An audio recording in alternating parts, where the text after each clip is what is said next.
Alors salut et bienvenue dans cette nouvelle vidéo de la série Ruby on Rails pour les pressés. Dans la vidéo précédente, on avait créé notre premier modèle course, ok. Donc ce qu'on avait fait, c'était ici Rails generate modèle, on a mis ici course et après on a donné les attributs. On avait dit que pour chaque coup il y aurait un titre qui était ici une chaîne de caractères, donc un texte assez court, et il y avait après une description et on a rajouté ici texte parce que le texte pouvait être long. On a même dit que si on avait un attribut qui est une chaîne de caractères, on peut l'enlever ici. Comme ça, par défaut, il sait que c'est string. Ok. Et lorsqu'on avait validé cela, cela nous a créé notre modèle, mais également cela nous a créé ici notre migration. Donc, si je vais au niveau du code source, vous allez voir normalement au niveau de app modèle, on a un nouveau modèle ici. Vous voyez ici course.rb. Et également, on avait une migration au niveau ici de db migrate et ce Mitsubishi là. Après, on a tapé rectdb migrate comme cela. Donc, rectdb migrate. Et cela nous a permis ici de pouvoir appliquer notre migration. Donc, on a vu que notre base de données, vu qu'on a utilisé SQLite à ce niveau comme système de gestion de base de données et que tout est géré au niveau d'un fichier, cela nous a montré qu'il y a eu des changements. Mais l'idée, c'est d'avoir maintenant un aperçu graphique de ce qui a été créé en base de données. Pour ce faire, nous allons utiliser cet outil-là, SQLite Browser. Donc, si vous êtes sous Windows, vous pouvez télécharger la version 32 bits. Si vous avez Windows 64 bits, vous prenez la version 64 bits. Moi, je suis sous Linux, donc à ce niveau-là, je peux faire très simplement au niveau d'Ubuntu. Je vais faire ici un petit sudo apt get install et je vais mettre ici SQLite Browser. Donc, je fais yes, encore yes, et normalement, il va m'installer SQLite Browser au niveau de ma machine. On va patienter un tout petit peu afin que le travail puisse être fait.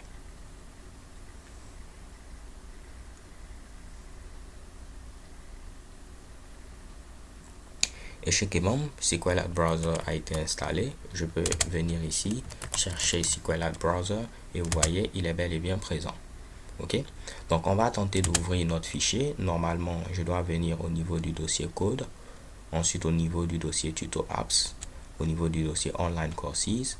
Ma base de données se trouve au niveau de DB et voici ici le nom Development SQLite Tree. Vous aurez pu faire un glisser-déposer, cela aurait également fonctionné. Et qu'est-ce que vous pouvez voir à ce niveau-là? Automatiquement, là, on peut voir la structure. Donc, on a deux tables dont je ne vais pas parler. Par exemple, ici, on a Schema Migrations. Je ne vais pas en parler. De même, ici, de SQLite Sequence. On va voir simplement notre table en question, Courses. OK? Comme vous pouvez le voir, on a le titre qui a été mis comme varchar et on a la description qui est de type texte. Ensuite, Created At et Updated At qui ont été créés par ce Mitsubishi là. Je vous l'avais dit, c'est ce timestamp là qui permet de créer ces deux champs. Je vais revenir à SQLite Browser. Mais vous voyez qu'il a également ajouté à ce niveau là un champ ID. Celui-là va représenter la clé primaire. Et ce champ ID devra être unique pour chaque entrée au niveau de la base de données. Ce qui va nous permettre de dire par exemple récupère-moi le cours qui a pour identifiant 1 ou récupère-moi le cours qui a pour identifiant 3, ainsi de suite. Ok?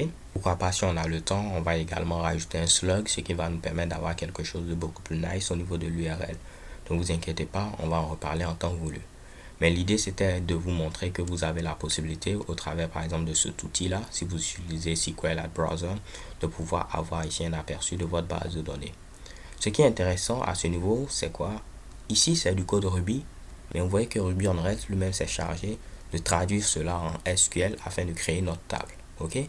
Et c'est ça l'avantage. Si vous changez de système de gestion de base de données, par exemple, vous passez à MySQL ou vous passez à PostgreSQL, automatiquement Ruby on Rails va faire le travail pour vous.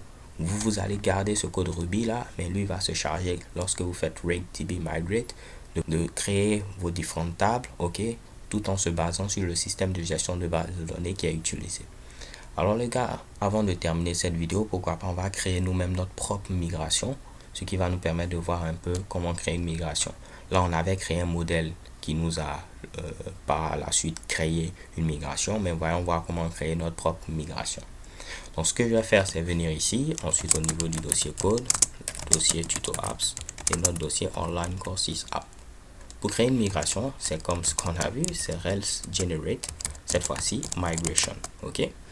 Et là, au niveau de la migration, il nous faudra donner un nom à notre migration. Donc là, je vais mettre quoi?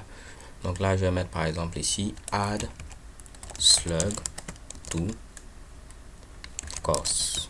Vous pouvez ici taper comme cela. Vous allez voir, Ruby on Rails va vous donner ici de la documentation pour vous dire un peu comment vous devez créer votre migration.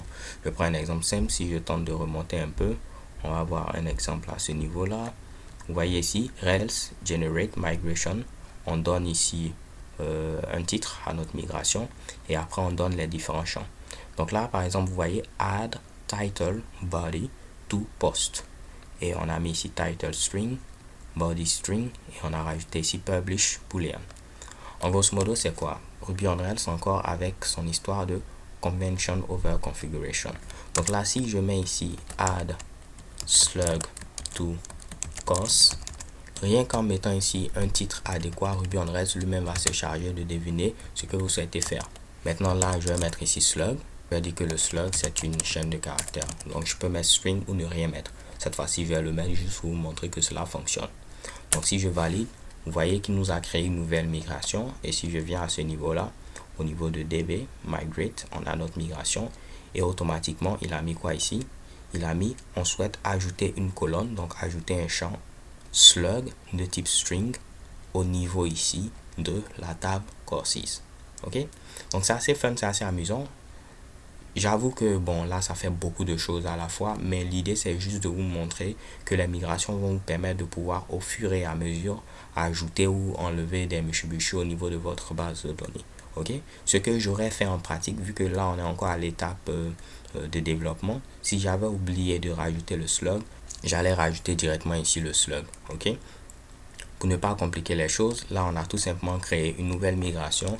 Je viens à ce niveau, je fais break db migrate comme cela. Il va appliquer ma dernière migration qui a été créée et voilà le résultat. Si je viens maintenant au niveau de ma base de données, je vais tenter d'actualiser à ce niveau là. Je viens au niveau de table, je vais voir est-ce que la modification a été appliquée. Non, on va tenter de rafraîchir. Je ne me rappelle plus où on rafraîchit. Tout ce qu'on va faire, on va ouvrir de nouveau notre base de données. C'est sûr que ça va permettre de rafraîchir automatiquement. Donc c'est au niveau de tuto apps, ensuite online courses, je vais au niveau de DB et vous allez voir maintenant au niveau de courses, on a un nouveau champ slug qui est présent à ce niveau là. Ok, alors les gars, c'est tout pour cette vidéo. Je vous donne rendez-vous à la vidéo suivante où nous allons créer notre premier cours. Vous allez voir, ce sera fun et amusant. Surtout ne vous inquiétez pas si ça fait beaucoup de choses. Mon objectif, ce n'est pas vraiment que vous puissiez comprendre tout à la lettre, mais simplement voir dans la pratique comment ça se passe. Si vous voulez vraiment voir tout pas à pas, comment cela fonctionne, comment on peut ajouter un Mitsubishi, et ainsi de suite, je vous invite à regarder l'autre série. Comme je vous l'ai dit, je la mettrai toujours en description de cette série de vidéos là. Peace.